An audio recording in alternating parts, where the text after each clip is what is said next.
السلام علیکم ورحمۃ اللہ تعالی وبرکاتہ۔ معزز سامعین و ناظرین، امید ہے آپ خیریت سے ہوں گے۔ آج میں آپ کی خدمت میں منگنی کے بعد شادی میں رکاوٹ، اس کی وجہ سے آپ کے ہاں آپ کی خدمت میں حاضر خدمت ہوں۔ آپ اکثر اوقات دیکھتے ہوں گے آپ کے محلے میں، آپ کے علاقے میں، آپ کے رشتہ داروں میں، آپ کے گھر میں لوگ آتے ہیں، آپ کی بیٹی کو پسند کرتے ہیں، پسند کر کے چلے جاتے ہیں۔ کچھ دن گزرتے ہیں، پھر اس کو جواب کا وہ جو ایک ٹیلی فون ہے وہ آ جاتا ہے، وہ ایک کالز آتی ہے کہ ہمیں پسند نہیں ہے۔ پہلے تو حضرات محترم اس بات پر آپ بغور توجہ سے میری بات کو سماعت فرمائیں۔ جن کو آپ نے کہا ہے کہ یہ ہمیں پسند نہیں ہے، وہ کسی کے جگر کا ٹکڑا ہے۔ جس کو آپ کہہ رہے ہیں کہ ہم اس کو پسند نہیں کرتے، وہ کسی کا دل ہے، کسی کی جان ہے، وہ اپنے والدین کا فخر ہے، وہ بچی، وہ بیٹی اپنے گھر کی عزت ہے، آپ کا وہ رزق میں اضافے کا باعث ہے۔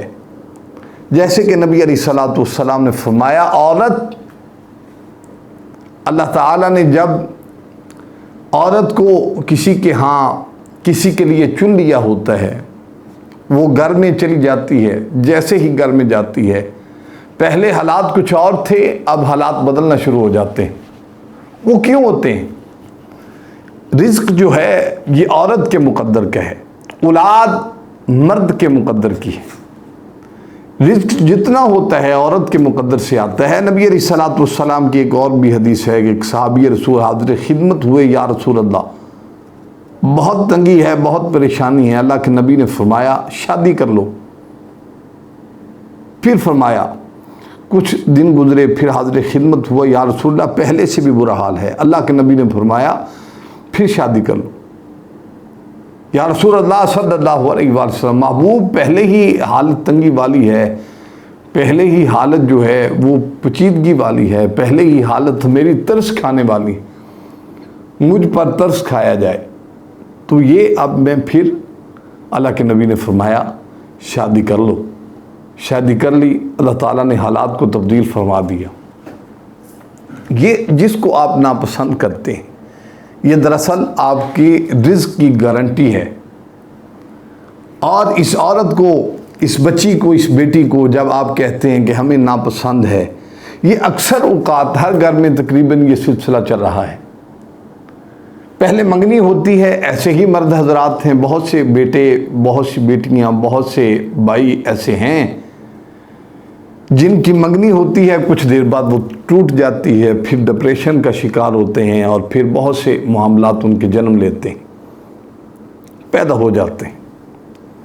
لہذا آپ ایسے کریں کہ اگر آپ کی منگنی بار بار ٹوٹ رہی ہے، آپ کوشش کر رہے ہیں کہ یہ تسلسل کے ساتھ چلتی رہے اور شادی بھی ہو جائے، گھر آباد ہو جائے، تو آپ کیا کریں؟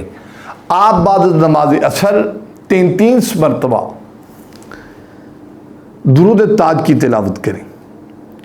درود تاج شریف آپ پڑھیں گے 33 مرتبہ، اور جب پڑھنے کے بعد آپ اس تصور میں چلے جائیں، آپ اس جگہ پر پہنچ جائیں، آپ تصورات میں اس مقام پر لینڈ ہو جائیں، اور یہ سوچیں کہ اس کا تصور ہے میں اس سے شادی کرنا چاہتا ہوں، یہ اس کا تصور ہے میں اس کو پانا چاہتا ہوں، یہ اس کا تصور ہے میرا گھر اس کے ساتھ آباد ہو جائے۔ آپ دعا بھی کریں اس کے تصور میں رکھ کر، انشاءاللہ چند ہی دن گزریں گے، آپ کو ایسی خوشخبری ملے گی کہ آپ جہاں سے سوچ بھی نہیں پائیں گے، جہاں سے آپ کا ذہن بھی نہیں مانے گا، جہاں آپ کا ذہنی خیال بھی نہیں جائے گا۔ اللہ کے فضل و کرم سے آپ کی یہ جو حاجت ہے، یہ جو معاملہ ہے منگنی والا، منگنی ٹوٹنے والا، انشاءاللہ یہ ہمیشہ کے لیے حل ہو جائے گا۔ امید ہے آپ کو یہ عمل اچھا لگا ہوگا۔ السلام علیکم ورحمۃ اللہ وبرکاتہ۔